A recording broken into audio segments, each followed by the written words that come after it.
Okay, so we get to the day of you actually taking the stand. How'd you feel, walking into that? Shook. Yo, listen, man, I'm walking around 220 pounds. I usually walk around 245, 250. Oh, so you're losing weight? Yeah, man. You're stressed out? Yeah, probably about a month before, I started sleeping 2 hours a night, eating once every 36 hours. Like, I'm just kind of getting back to like a normal routine. And I was in denial of it, right? In my mind, I think I'm fine. Yeah, I'm good or whatever. Like, but it obviously was taking a toll on me, Okay, so you take the stand and, the feds ask you a bunch of questions. So they don't ask me a bunch of questions coming into testifying. So if I was slated to testify on a Monday and it got pushed to Tuesday. So I did what was called a witness prep the Saturday before. So they just brought me on a Saturday. They just asked me a bunch of questions. All my witness preps were the same, where they just asked me a series of questions and they told me to answer them naturally. I was considered what they thought was a good witness, so it wasn't a lot of coaching. It was just answer, just give us the answers. And, then they tried to do what was called like a mock cross. So they cross-examined me with what they thought the defense would ask me. Mm-hmm. And once they felt that I guess it went the way that they were happy with, then it was just, we'll see you on Monday. Right. And you talked about some of the same stuff that we're talking about in this interview. Now, when it came to cross-examination, what kind of questions were they trying to catch you with? Yo, so oddly, man, my cross-examination was pleasant. And, I have to give the attorney who cross-examined me his angle. You would think somebody wants to discredit me, right? But he went a different route where it seemed like he wanted to make me more credible. Whereas he went into how long I've been a male entertainer and the fact that I deal with women for a living. And it's true, right? When I'm coming out to dance for women, I have to read the room. I have to read the comfortability of a woman because I'm walking up to a stranger and I gotta make a sexual gestures, right? So you do have to understand, is this woman comfortable? This woman's not comfortable or whatever. So his cross-examination played on that. Like, look, you've been dancing 25 years. You know when a woman's uncomfortable. And if a woman was uncomfortable, would you continue to interact with her? And of course, no, right? I'm not gonna interact with a woman that doesn't want. And so then he spun that into, well, didn't you read that from Cassie, right? If you have read she was uncomfortable, would you had continued? Which the truth is, no. Of course I wouldn't. So where I thought it was gonna be this attack, like I'm hearing some of the other people are getting on cross, he actually bolstered my credibility to then speak to the fact of, well, do you feel like the sexual actions were consented? You didn't see distress. You didn't see her uncomfortable. And listen, that's just really the truth. I did not. Well, yeah, because was it Cassie that always would interact with you to bring you back and so forth? Always. Right, so it wasn't even Diddy, it was her. So Yeah. she was basically engaging in prostitution, if you really think about it. Yeah, I mean, in terms of hiring a prostitute. Yeah, I only communicated with her. She always paid me, except for one occasion where he kind of threw money strip show style, and I ended up receiving that money he threw at the end of the night. And even that money, he threw it on the bed. She gathered it up and handed it to me. It just came from him throwing it. So the cross went to that angle. So I didn't have a difficult cross. It was more or less just validating me as somebody that can make good choices in terms of a woman's comfortability with the moment. Right, and you say you're still trying to figure out why you were called to testify. Yeah, like one thing that the prosecution never did was they never sat me down and said, well, this is the part of your testimony that works for our case. Mm-hmm. They just asked me questions and told me to answer them. So I still to this point, I'm not clear what part of my testimony that they find valuable. Well, yeah, and I've been saying this for a while because I've commented about this case since the beginning, not only on my show, but on Pierce Morgan and other people's podcasts and so forth. It's like Diddy's being charged with sex trafficking, but you yourself said you didn't feel like you were trafficked. Yeah. Yeah, no, not at all. In fact, it would almost seem like if anyone was being charged with sex trafficking, it'd be Cassie at this point, because she contacted you, she paid you, she was engaging in sex with you. Diddy was just there. Yeah. So if you think about it, she probably could have been charged with these things herself, but she was given immunity not to, to actually speak against Diddy on that. And I've always kind of had a problem with this. You know what I'm saying? Because it's like this case, and I've spoken to lawyers that are close to this case.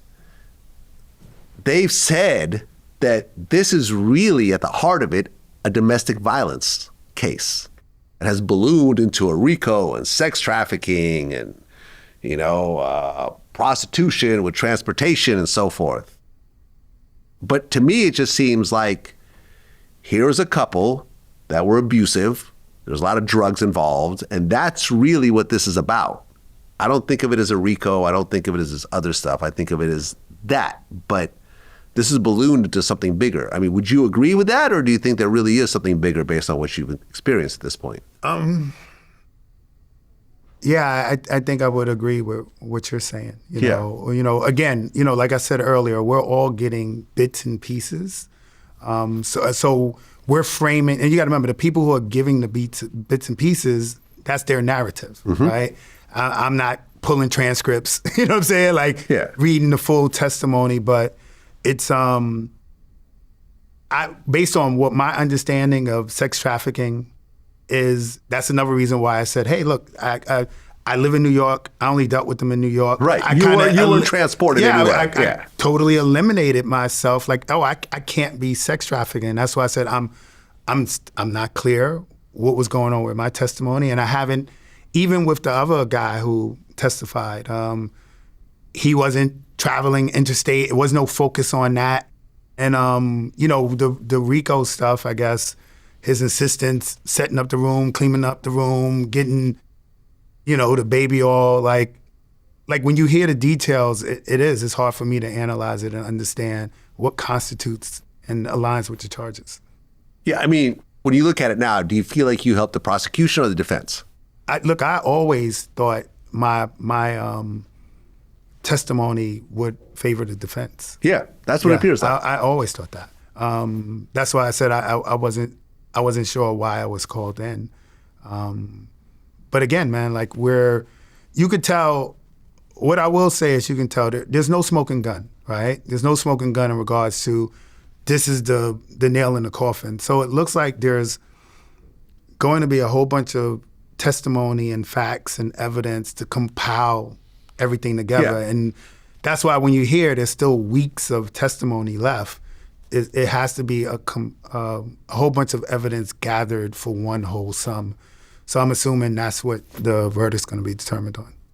Yeah, and for example, I interviewed this girl named Mia Santoro. She was part of the Tay murder case. And we talked about her experience being sex trafficked. At 14 years old, she was hanging out with an older girl, and she was taking her to strip clubs, which turned into her actually stripping at 15, to having to prostitute herself in motel rooms with a bunch of guys every day, and, being given drugs and being beaten and so forth. That's what I think about when I think of sex trafficking. That is sex trafficking. Mm-hmm. Having a 30-something-year-old man that's being paid to have sex with someone you probably have sex with for free, and everyone's with it, to me is not sex trafficking. Yeah, I mean, like I said, man, I don't have the legal acumen, right, to analyze this. I know my part in it. I'm still a little confused, the significance, but they were adamant in using me in my testimony, so. How this is determined, how they instruct the jury to look at the evidence based on the charges, it would be interesting to know, what that dynamic is. Well, at one point, they showed the pictures of all the male escorts, or at least the ones they could find, and you actually know one of them.